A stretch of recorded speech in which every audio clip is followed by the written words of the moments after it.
Mulți designeri consideră că sistemele inginerești nu fac parte din munca lor, concentrându-se exclusiv pe estetică, mobilier și decor. Aceasta este o greșeală fundamentală. Sistemele de climatizare și cele sanitare sunt inima invizibilă a casei și influențează direct atât confortul clientului, cât și estetica finală a proiectului. Un proiect care ignoră aceste aspecte se va umple inevitabil de soluții improvizate și inestetice, calorifere electrice, umidificatoare portabile sau aparate de aer condiționat inestetice, care vor compromite întregul design.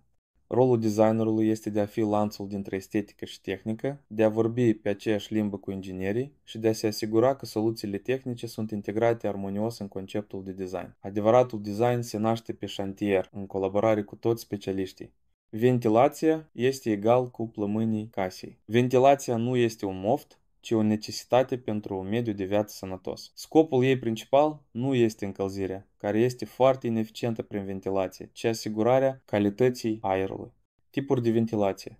Ventilația naturală. Cum funcționează? Aerul proaspăt intră prin ferestre deschise sau neetanșeități, iar aerul încărcat este evacuat prin gurile de ventilație din bai și bucătării. Ușile interioare trebuie să aibă un spațiu de 2 cm la bază pentru a permite circulația aerului. Acest sistem funcționa în clădirile vechi, cu ferestre din lemn. Ferestrele moderne tip termopan sunt hermetice și blochează complet admisia de aer proaspăt, făcând sistemul ineficient. De asemenea, vara funcționează foarte slab din cauza diferenței mici de temperatură interior-exterior. Ventilația mecanică. Sisteme locale, exemplu, brizere sunt unități individuale montate pe perete în fiecare cameră care aduc aer proaspăt de afară și îl preîncălzesc. Reprezintă o soluție de compromis și sunt inestetice, fiind adesea un semn că ventilația centralizată nu a fost planificată corect. Sisteme centralizate cu aport și evacuare. Acesta este cel mai performant sistem. O unitate centrală, amplasată într-un spațiu tehnic, distribuie aer proaspăt și evacuează aerul viciat prin tubulături ascunse în tavan sau podea. Recuperatorul de căldură este o componentă esențială care folosește căldura aerului evacuat pentru a preîncălzi aerul proaspăt care intră.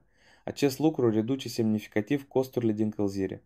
Tubulatura de ventilație necesită spațiu și va reduce înălțimea tavanului în medie cu 20 cm. Este crucial ca designerul să colaboreze cu inginerul de ventilație imediat după aprobarea planimetriei pentru a stabili traseele tubulaturii. Evitarea tavanelor false generalizate. În loc să coborâți tavanul în toată camera, ascundeți tubulatura localizat deasupra dulapurilor, în holuri sau în scafe perimetrale. Difuzoarele de aer. Elementul vizibil al sistemului este difuzorul. Cele mai discrete și estetice sunt difuzoarele lineare, care pot fi integrate elegant în tavan sau perete. Sistemele de climatizare sunt esențiale pentru confortul termic pe timp de vară. Cel mai bun design este cel în care sistemele sunt invizibile. Sisteme multisplit. O unitate exterioară conectată la mai multe unități interioare vizibile, montate pe perete. Acestea sunt aproape întotdeauna inestetice și greu de integrat într-un design curat. Sisteme canalizabile. Aceasta este soluția preferată de designeri. Unitatea interioară este complet ascunsă într-un tavan fals, de obicei în baie, dressing sau hall, iar aerul rece este distribuit prin tubulături către difuzoare liniare discrete.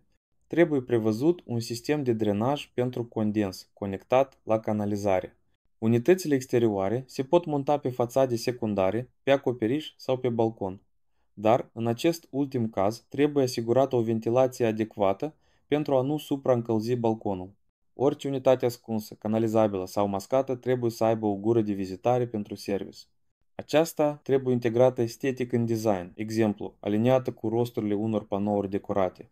Există două tipuri principale de transfer de căldură. Convecțional, încălzirea prin curenți de aer cald. Aerotermie, convectoare cu ventilator. Radiant, încălzirea prin suprafețe calde, soare, șemineu, radiatoare, pardosele calde. Acesta este considerat mult mai confortabil. Radiatoarele. Soluția clasică.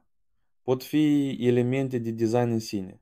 Dacă sunt mascate, trebuie obligatoriu prevăzute fante de admisie a aerului rece la bază și de evacuare a aerului cald în partea superioară, convectoarele de pardoseală, ideale pentru ferestrele din podea până în tavan, creând o barieră de aer cald. Dezavantaje, cele cu ventilator sunt zgomotoase și adună mult praf. Încălzirea în pardoseală. Tipuri. Poate fi electrică, recomandată în apartamente pentru a evita riscul de inundații. sau cu agent termic în case.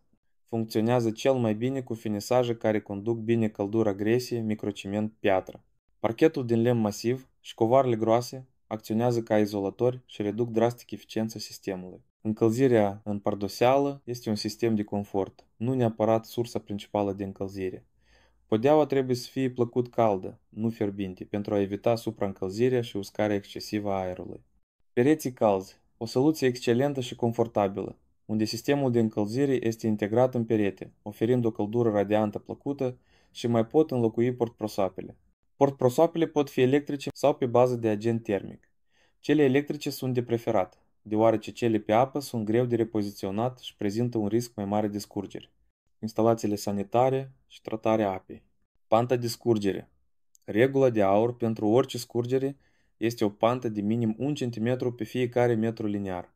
Pentru fiecare cod de 90 de grade se adaugă încă 1 cm. Această regulă determină cât de mult puteți muta un vas de toaletă sau o chiuvetă față de coloana principală de canalizare. Dușurile walk-in. Obținerea unui duș la nivelul pardoselei este complicată, deoarece racordul la coloana de canalizare este de obicei mai sus decât nivelul pardoselei finite. Adesea este necesară o intervenție la vecinul de dedesubt pentru a coborî racordul. Filtru de apă potabilă. O unitate mică ce se montează sub chiveta din bucătărie. Dedorizator. O unitate mare de dimensiunea unei mașini de spălat care se instalează la intrarea principală a apei în casă și necesită un spațiu tehnic dedicat. Un designer de interior modern este mai mult decât un decorator. El este un integrator de sisteme, un strateg care îmbină viziunea estetică cu funcționalitatea tehnică.